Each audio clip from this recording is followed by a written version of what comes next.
sangat baik, teramat baik bagiku. Aku ajak darimu, semuanya karena kasih-Mu. Aku hidup hari ini, semua berkat kemurahan-Mu. Terima kasih Yesus, Engkau sangat baik, teramat baik. Terima kasih Yesus, Engkau sangat baik, teramat baik bagiku.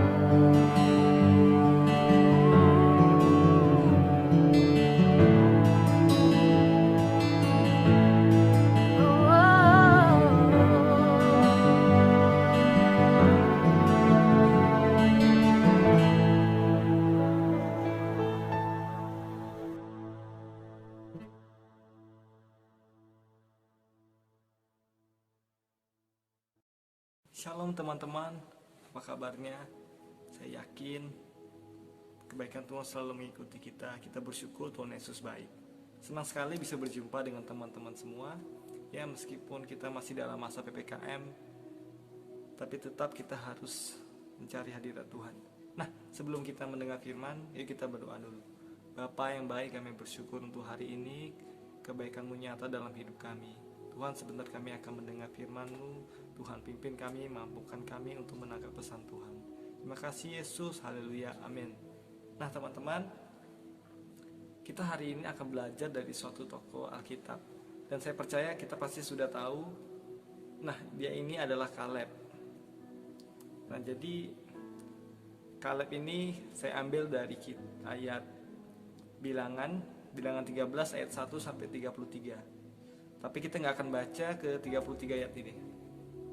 Nah, jadi teman-teman, jadi kisah Kaleb ini mulai muncul ketika Musa menugaskan 12 orang. Jadi 12 orang ini ditugaskan untuk mewakili masing-masing suku untuk mengintai suatu kondisi di tanah Kanaan.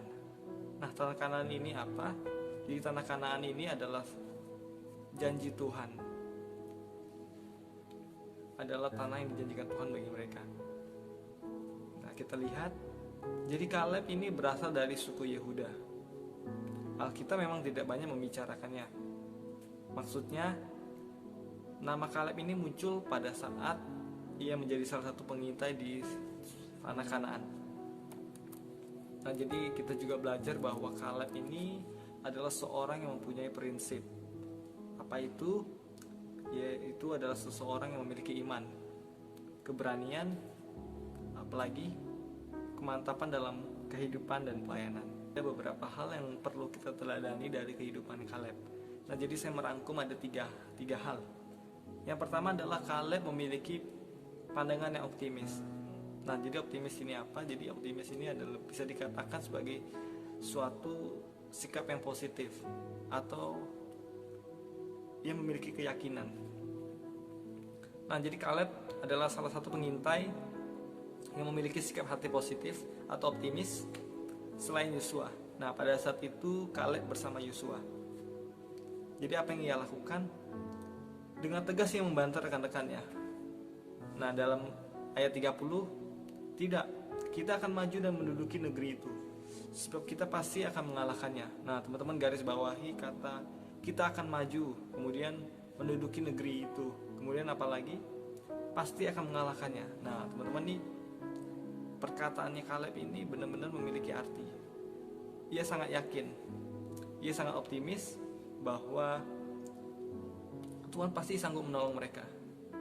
Nah, kita belajar bahwa iman dan keraguan akan selalu bergumul dalam hidup kita. Tetapi ketika kita akan membuat keputusan, maka apa yang harus kita lakukan? Nah, jadi iman harus diletakkan pada kebaikan Tuhan. Kemudian kita harus memiliki hati yang percaya dan bersandar kepada Tuhan.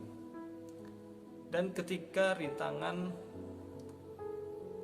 dan tekanan melanda hidup kita, Nah, apa yang kita harus kita lakukan adalah kita fokuskan diri kita pada kekuatan Allah yang sanggup menolong. Kenapa? Ya karena Tuhan adalah pencipta kita. Dia menjadikan segala sesuatu dari tidak ada menjadi ada. Jadi kita belajar bahwa bagi Tuhan tak ada yang mustahil. Nah, apa yang kedua? Apa yang bisa kita pelajari dari Kaleb? Yang kedua adalah perkataannya bijaksana. Dalam Bilangan 13 ayat 32 sampai 33 dikatakan begini. Juga mereka menyampaikan kepada orang Israel kabar busuk tentang negeri yang diintai mereka dengan berkata, negeri yang telah kami lalui untuk diintai adalah suatu negeri yang memakan penduduknya. Dan semua orang yang kami lihat di sana adalah orang-orang yang tinggi-tinggi perawakannya. Juga kami lihat di sana orang-orang raksasa, orang enak yang berasal dari orang-orang raksasa. Dan kami lihat diri kami seperti belalang. Dan demikian juga mereka terhadap kami. Nah, jadi pengintai-pengintai yang lain, mereka duluan ke daerah ini. Nah, apa yang terjadi? Mereka melihat bahwa orang-orangnya besar, apalagi memakan penduduk. Nah, jadi ini ada kabar buruk yang dibawa mereka. Ya tadi, suatu negeri yang memakan penduduk, kemudian orang raksasa. Nah, saya bayangkan mungkin orang-orang raksasa ini mungkin seperti ya mungkin pemain basket ya, kan tinggi-tinggi banget tuh ya, mungkin sekitar 2 meter begitu. Dan kita lihat berlebihan teman-teman. Mereka katakan bahwa kami melihat diri kami seperti belalang. Masa seperti belalang? Nah, kemudian setelah ke pengintai-pengintai lain kembali, nah kemudian Kaleb ini ke sana. Dan apa responnya mereka setelah mereka ke sana? Nah, dalam Bilangan 14 ayat 7 sampai 8. Dan berkata kepada segenap umat Israel, negeri yang kami lalui untuk diintai itu adalah luar biasa baiknya. Jika Tuhan berkenan kepada kita, maka Ia akan membawa kita masuk ke negeri itu dan akan memberikannya kepada kita, suatu negeri yang berlimpah-limpah susu dan madunya. Nah, teman-teman, beda ya, beda tadi pengintai-pengintai yang lain, kemudian Kaleb versinya beda nih. Nah, jadi mana benar? Jadi berita atau laporan yang dibawa Yosua dan Kaleb itu benar, teman-teman, tepat, baik, dan dapat dipertanggungjawabkan. Jadi Kaleb ini nggak melebih-lebihkan, bahkan dia juga nggak menakuti bangsanya. Kita hidup di zaman yang serba modern, internet, bahkan media sosial di mana-mana. Nah, ketika kita mendengar hoax ya kita jangan mudah percaya, teman-teman. Jadi kemudian mungkin ada banyak hujatan, ya kita nggak usah ikut-ikutan. Bahkan ketika ada teman-teman yang sedang membutuhkan, ya apa? Perkataan kita harusnya menjadi yang menolong mereka. Perkataan kita harus bijaksana. Nah, kemudian yang ketiga adalah Kaleb tekun mengikut Tuhan dengan sepenuh hati. Jadi dalam Yosua 14 ayat 8 dikatakan, sedang saudara-saudaraku yang bersama-sama pergi ke sana dengan aku membuat tawar hati bangsa itu. Aku tetap mengikuti Tuhan Allahku dengan sepenuh hati. Nah, jadi dari ayat ini kita bisa lihat bahwa Kaleb ini adalah orang yang komitmen, memiliki komitmen. Apa sih komitmen itu? Jadi komitmen itu adalah keteguhan hati untuk berpegang pada nilai-nilai hidup walaupun keadaan tidak mendukung. Nah, jadi Kaleb itu benar-benar setia dan taat mengikuti Tuhan. Nah, dan diceritakan bahwa Kaleb dan Yosua ini bersama-sama menjadi Musa, asisten Musa. Nah, kemudian apa sih hasilnya ketika kita benar-benar melakukan ketiga hal ini? Dan kita lihat bahwa setelah Kaleb melakukan 3 hal ini, ia menikmati janji Tuhan. Dalam Yosua 14 ayat 9 dikatakan, pada waktu itu Musa bersumpah, katanya, sesungguhnya tanah yang diinjak oleh kakimu itu akan menjadi milik pusakamu dan anak-anakmu sampai selama-lamanya, sebab engkau tetap mengikuti Tuhan Allahmu, mengikuti Tuhan Allahku dengan sepenuh hati. Nah, jadi pada akhirnya tanah Kanaan ini menjadi milik pusaka mereka, bahkan sampai ke keturunan-keturunannya.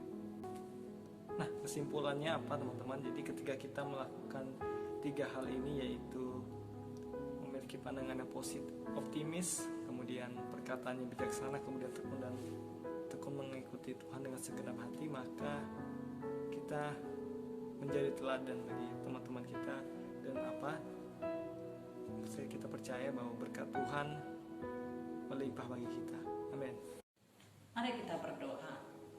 Bapa di surga, di akhir ibadah Youth saat ini kami mengucap syukur karena kami percaya Engkau Allah yang Immanuel itu ada beserta dengan masing-masing kami, sekalipun kami sedang ada di rumah untuk mengikuti ibadah online. Kami tetap percaya Engkau pun hadir. Engkau memberkati setiap youth yang ada dengan setiap pergumulan hidup mereka, baik yang masih ada di dalam pendidikan, yang sudah bekerja, memberkati pelayanan yang mereka lakukan, dan terlebih lagi di situasi-situasi seperti ini, Engkau tetap menolong youth tetap semangat, tetap memiliki antusias untuk memberi yang terbaik bagi Tuhan. Karena kehidupan mereka itulah surat yang terbuka yang bisa dibaca oleh siapapun dan dimanapun mereka berada. Berkat-Mu dicurahkan atas kehidupan Youth of Grace. Terima kasih, kami mengucap syukur, mengembalikan segala pujian, hormat, dan kemuliaan. Sebab di dalam nama Kristus Yesus Tuhan kami sudah berdoa. Haleluya. Amin.